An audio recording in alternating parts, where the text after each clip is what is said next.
네, 그러면 다시 이번에는 반대로 소나타 하이브리드부터 보시죠. 지금 이번 소나타 시스템 같은 경우에는 전체 베리에이션이 가솔린 기반과 LPG 자동차 기반으로 나왔어요. 근데 이 가솔린과 LPG 기반의 차량에서 이제 하반기 때는 하이브리드 자동차와 1.6 가솔린 터보 엔진을 장착한 모델이 이제 나온다고 합니다. 그 모델이 나왔을 때 이제 어떠한 점이 기본적인 소나타 내연기관과 다른지에 대해서 설명을 한번 해드릴게요. 이 하이브리드 자동차 같은 경우에는 동력 전달을 이제 모터와 함께 도와주기 때문에 여기서 전력에 대한 사용이 되게 중요하게 돼요. 그렇기 때문에 이 소나타 8세대에서는 이런 천장에 솔라 패널을 달았어요. 솔라 루프라 그러죠. 함께 같이 보시면 이 솔라 루프에서 태양광을 받아가지고 이 전공에서 사이에서 전극에서 이제 전류가 생성하게 되는데, 이 전류가 생성되게 되면 이 전류는 이제 아까 어떤 거였죠? MPPT인데 결국에는 변압기예요. 그 변압기를 배터리에 맞는 전압으로 이제 맞춰준 다음에 그 맞춰진 전압은 배터리에 저장이 되게 되고, 이 마지막에 배터리에 저장된 에너지는 차량이 나중에 필요할 때 이제 꺼내서 쓸 수 있는 그러한 시스템이 되고요. 그리고 하이브리드 자동차는 대부분 이렇게 휠이 이렇게 연비적인 측면을 원하는 쪽으로 설계가 되어 있어요. 조금 더 스포티하거나 이런 것보다는 이제 연비를 위주로 차를 구매하는 분들이 많기 때문에 이제 바람의 저항이나 이런 연비적인 측면을 조금 더 극대화할 수 있는 휠을 많이 이제 설계를 하고 개발을 하고 있습니다. 그러면 다시 아까처럼 1.6 터보 가솔린으로 가보시죠. 지금 이 모델 같은 경우에는 2019년 하반기 때 출시되는 1.6 가솔린 모델로서 이제 이 1.6 가솔린 모델은 지금 출시가 되어 있는 기본적인 모델인 2.0 CVVL 엔진의 이제 MPI 엔진 기반보다 훨씬 더 출력이 높은 엔진입니다. 약 40마력 정도가 더 높고요. 이 마력이 높아짐에 따라서 같은 소나타지만 조금 더 큰 출력과 스포티한 주행 성능을 만들어낼 수 있는 이런 터보 모델입니다. 근데 대부분 사람들이 이 소나타를 보면서 사진으로는 되게 안 이쁘다 했었는데 실제로 보니까 와 진짜 이쁘다 라고 말을 하더라고요. 근데 보면 약간 블랙 앤 레드 이 조합이 되게 이쁜 것 같아요. 그릴은 검은색으로 해놓고 또 사이드 미러나 이런 것들은 이제 또 검은색과 빨간색 이렇게 조합을 하면서 이제 소나타 터보 모델 자체가 되게 많은 사람들한테 이목을 끌만한 디자인이 된 것 같아요 이번에는. 그래서 되게 스포티함을 많이 주기 위해서 그릴도 되게 큼직큼직하게 달았고, 또 이런 바람 구멍 같은 경우에도 되게 스포티함을 많이 느낄 수 있게 설계를 해놓은 것 같아서 되게 이쁜 것 같네요. 일단 그리고 타이어 자체가 피렐리 타이어가 기본 장착이 되는데 와, 이 점은 진짜 대단한 것 같아요. 피렐리 타이어를 소나타에다가 낄 일이 언제쯤 있었을까라고 생각을 했는데 심지어 19인치 휠에 이제 피렐리 타이어라, 이거는 조합이 되게 신박한 조합 같습니다. 지금 보시는 엔진이 이번에 소나타에서 첫 출시했던 CVVL 2.0 엔진인데요. 이 2.0리터짜리 2리터짜리의 4기통 엔진이 되고, 여기에는 12V 시스템의 내연기관 시스템이 되고 있습니다. 옛날에는 이런 장착하는 것들이 되게 좀 마감이 별로 안 좋았었는데 지금은 되게 깔끔하게 전자식으로 잘 되어 있네요.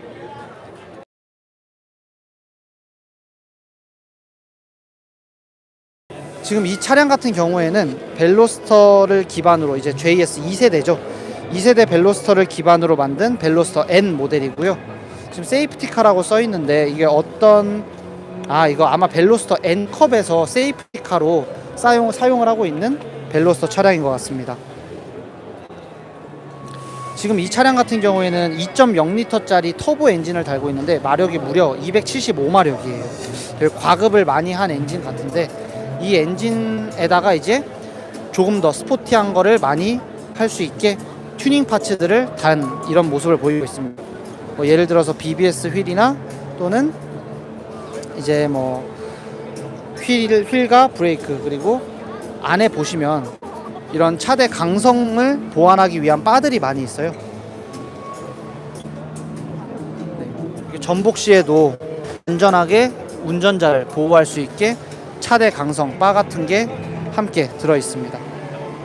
우리가 일반적으로 타는데 뭔가 튜닝을 해가지고 더 좋은 성능을 내고 싶다 라고 하시는 분들은 이제 여기서 보시는 N 퍼포먼스를 선택을 하시면 될 것 같습니다. N 퍼포먼스라고 하면 뭐 성능이 될 수도 있을 거고, 성능이 아니라 어떤 주행의 질감이 될 수도 있는 거고요. 그런 감성적인 모습도 될 수 있을 것 같아요. 이게 BBS 휠처럼 생겨서 BBS라 그랬는데 그거는 아니고요. 이거 TWX 휠처럼 오지 휠이네요. 이게 경량 단조 휠이기 때문에 이제 자동차의 동력에서 많은 무게 절감을 하면 차량 성능이 빨리 올라가거든요. 그렇기 때문에 가벼운 경량 단조 휠을 사용을 하고 있고요. 위에 보시면 언더브레이스 바라고 해가지고 차량의 이제 비틀림 강성을 이제 늘리는 그런 차량의 키트입니다. 왜냐하면 차량에 정사각형으로 프레임이 있었다면 그 프레임에 X자 바를 달면서 강성을 이제 올려주는 그러한 기능을 해주는 거죠. 그러니까 이거 차량 자체가 후드 자체가 알루미늄으로 판넬로 돼 있을 텐데 이 판을 이제 전체를 카본으로 바꾼다면 경량화와 더불어 이제 그 경량화에 따른 동력 성능 증가를 만들 수 있습니다. 근데 카본 후드를 전체적으로 이렇게 만드는 것도 쉽지 않은데, 와, 사람들이 되게 튜닝을 좋아하는 사람들의 니즈를 이제 좀 어느 정도 만족을 시켜줄 수 있을 것 같아요. 이런 에어댐도 그렇고 디퓨저라 그러죠. 이제 카본 리어 디퓨저 같은 경우에도 뒤에서 보면 이게 장착된 차량이 어디 있을 것 같은데 이 장착된 차량을 보면 기본 M보다 훨씬 더 스포티한 모습을 볼 것 같네요. 한번 이런 거가 장착된 차량을 찾아볼까요? 그럼 이 N 퍼포먼스 이제 패키지가 여기 있는데 한번 같이 보시죠. 와, 진짜 이쁘다. 이 정도 되면 벨로스터를 뭔가 사고 싶어지는 욕망이 들 수도 있겠네요. 가격대 자체가 3천만 원대 초반이기 때문에 일반인들도 스포츠카 대신에 사용을 할 수 있는 어느 정도 합리적인 가격으로 나온 것 같습니다. 하지만 이제 여기서 동력 성능을 더 개선하고 싶으신 분들은 아까 이렇게 카본 디퓨저 같은 거를 장착을 하거나 이제 스포일러, 이제 차량의 공기 저항을 공기 저항을 더 늘리긴 하지만 차량의 그 트랙션을 증가시켜서 차량의 접지를 늘릴 수 있는 이런 스포일러 같은 경우에도 달 수 있다는 건 되게 좋은 선택의 폭이 있네요. 와, 심지어 이거 안에도 시트 한번 보실까요? 시트가 버킷 시트로 되어 있네요. 와, 이런 버킷 시트를 선택을 하면 사람들이 되게 진짜 운전을 재밌게 하고 싶을 것 같아요. 안에도 알칸타라 휠로 다 되어 있고 스티어링 휠도 알칸타라로 선택을 할 수 있나 봐요. 이게 튜닝 비용이 얼마나 들지가 궁금하긴 한데 이런 튜닝의 베리에이션이 많은 것도 되게 좋은 것 같아요. 이게 한두 푼의 가격은 아니겠지만 이게 또 튜닝을 하고 싶어도 못하는 사람들이 많거든요. 가격적인 측면보다는 만들어지지가 않아서 라는 브랜드가 안 만드는 브랜드가 많기 때문에 그런 니즈가 있는데, 이런 것들을 현대가 먼저 이제 스포츠성이나 이런 것들에 대한 튜닝 산업을 조금 더 활성화해 주는 거는 되게 좋은 일인 것 같아요. 지금 이 옆에 같은 경우에는 i30 N라인인데, 지금 i30 N라인 같은 경우에는 기본적인 i30를 기반으로 이제 N 차량을 이제 i30 N이 또 따로 있어요. 근데 이 i30 N이 아니라 기본 i30를 기반으로 해서 N 향을 띠는 거죠. 어느 정도 퍼포먼스 성능은 i30를 기본으로 하되 이제 실내 디자인이나 약간 N의 느낌이 나게 그런 파츠들을 추가를 한 그러한 차량입니다. 근데 i30 N라인 같은 경우에는 운전하는 게 되게 재미있어요. 벨로스터 같은 경우에도 같은 플랫폼이기 때문에 둘 다 재미는 있고요. 그 차량이 조금 단단해서 장기간 타기에는 조금 어렵긴 해요. 근데 그 단단한 세팅 때문에 운전하는 그 재미가 되게 많습니다. 이 차량은 이제 넥소라는 차량인데요. 아까 이제 토요타에서 만든 수소 전기차와 같은 겁니다.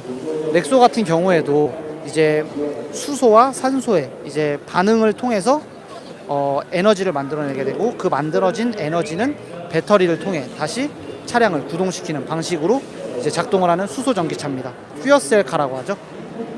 넥소 같은 경우에는 여기서 현대차가 이렇게 써놨네요. 수소 전기차 넥소는 매연 대신 깨끗한 공기와 물을 배출합니다. 그래서 넥소 가든의 식물들은 넥소에서 배출된 물을 활용해 자라나고 있습니다 라고 써 있는데, 물론 여기서는 뭐 이 물이 이렇게 많이 나오겠냐 이건 아니고요. 그 물을 이제 배출가스 대신에 이제 물이 이제 배출된다라는 거를 보여주고 싶은 것 같아요. 수소 자체가 H2 수소잖아요. 그리고 O2 산소가 만나서, 수소와 산소가 만나서 H2O가 되는 물로 만들어지는 작용 내에서 에너지가 발생을 하게 되고, 그 만들어진 에너지를 가지고 차를 굴리게 되고 배출되는 최종 산물은 이제 H2O 물이 되는 겁니다. 근데 넥소 같은 경우에는 안이 되게 고급스러워요. 이게 약 한 6, 7천만 원? 6, 7천만 원 정도가 되는데, 사실 사람들이 이제 보조금이랑 이런 걸 받으면 3, 4천만 원에 살 수 있더라고요. 그래서 3, 4천만 원에 한 6, 7천만 원의 값어치를 가진 차를 가질 수 있다고 해가지고 사람들이 되게 사고 싶어 했었어요. 근데 이거를 사면 단 하나의 단점이 있죠. 충전소가 서울에 2곳밖에 없어요. 그래서 그 2곳에 충전소를 왔다 갔다 할 수 있는 사람들이면 이걸 사면 되지만 쉽진 않겠죠. 근데 넥소 진짜 좋은 것 같아요. 우리나라에서 만약에 서울에서만 그냥 왔다 갔다만 하는 사람이 충전소가 없는데 충전소랑 가까이 사는 사람들은 생각을 할 만하지 않을까. 왜냐면 기본적인 스펙 자체가 비싼 차량인데도 불구하고 보조금이 많잖아요. 그렇기 때문에 이거를 이제 같은 가격에 다른 차량과 비교해 보면 훨씬 더 좋은 퀄리티의 이제 부품들이 들어 있습니다. 여기서도 이렇게 말을 해놓네요. 수소는 우주 질량의 약 75%를 차지하는 가장 풍부한 원소입니다. 뭐 이런 식으로 말이 되어 있는데, 결국에는 그거예요. 우리나라가 아니라 전 우주에 이제 산소와 이제 수소는 뭐 무한해요. 무한하다고 생각할 수 있죠. 그래서 이 수소와 산소가 만나서 에너지를 발생을 시킬 수 있는데, 우리가 그냥 일반적으로 대기압 내에서는 별로 반응을 하지 않아요. 그렇기 때문에 이거를 전기나 아니면 다른 스택에서 이제 분해를 할 수 있게, 그러니까 합성을 해주는 거죠. 여기서는 합성을 해줄 수 있는 그러한 조건을 만들어주면 에너지가 발생이 되고, 그 에너지는 배터리로 충전이 되게 되고, 그 충전된 배터리를 가지고 모터를 굴려서 차량을 구동하는 방식입니다. 기본적으로 그래서 결국 H2와 O2가 만나서 H2O, 이제 물이 되는 과정에서 나오는 에너지를 가지고 차를 굴린다 라고 생각을 하시면 됩니다.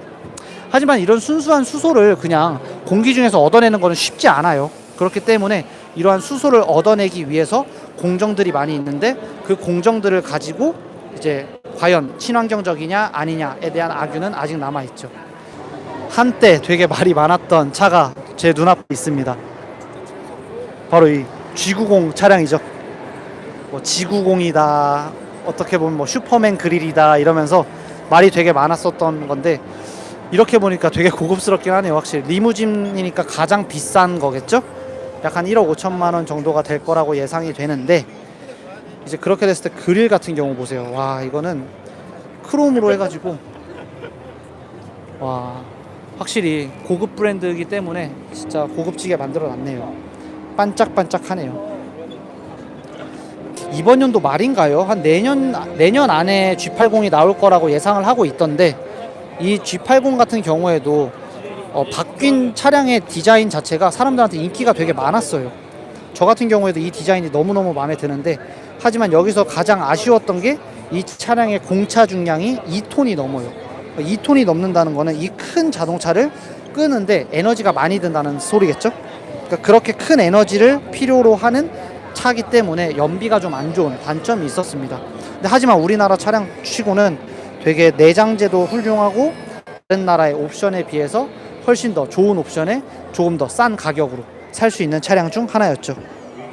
G90에 사람들이 진짜 많은 관심을 가지고 있는 것 같아요. 지금 이 엔진 같은 경우에도 3.8, 3.3 람다 엔진이랑 5.0 타우 엔진 이렇게 나와있죠. 어떠신 것 같으세요? 제 생각에는 전 모델보다 고급스럽긴 한데, 아직은 약간 이게 흔히 말하는 현대의 에쿠스가 맞나 라는 생각이 조금은 들어요.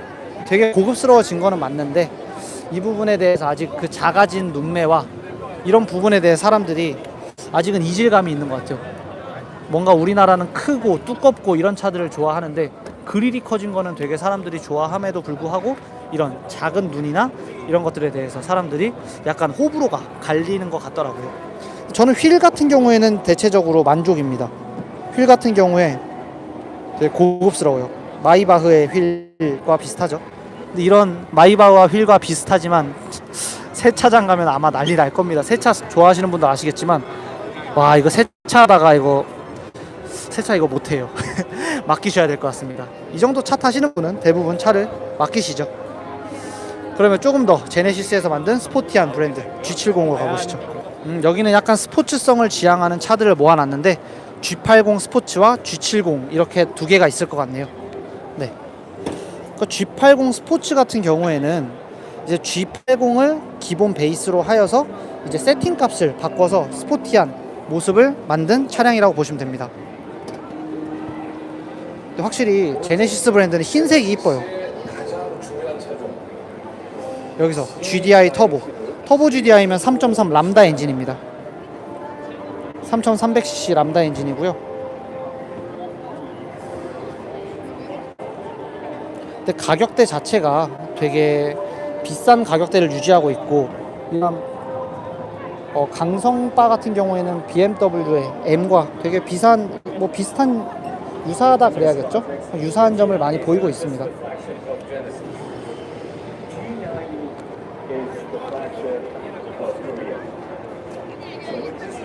이런 스포크나 휠 같은 경우에 진짜 우리나라가 휠 같은 이런 디자인적인 측면들을 진짜 잘 만드는 것 같아요. 되게 스포티하고 멋있는 휠들이 많아져가지고 저 같은 경우에도 예전에는 사제 휠을 사가지고 이제 장착을 하고는 했는데 지금은 이제 일반 순정 휠을 바꾸고 싶은 마음이 절대 안 들 것 같아요.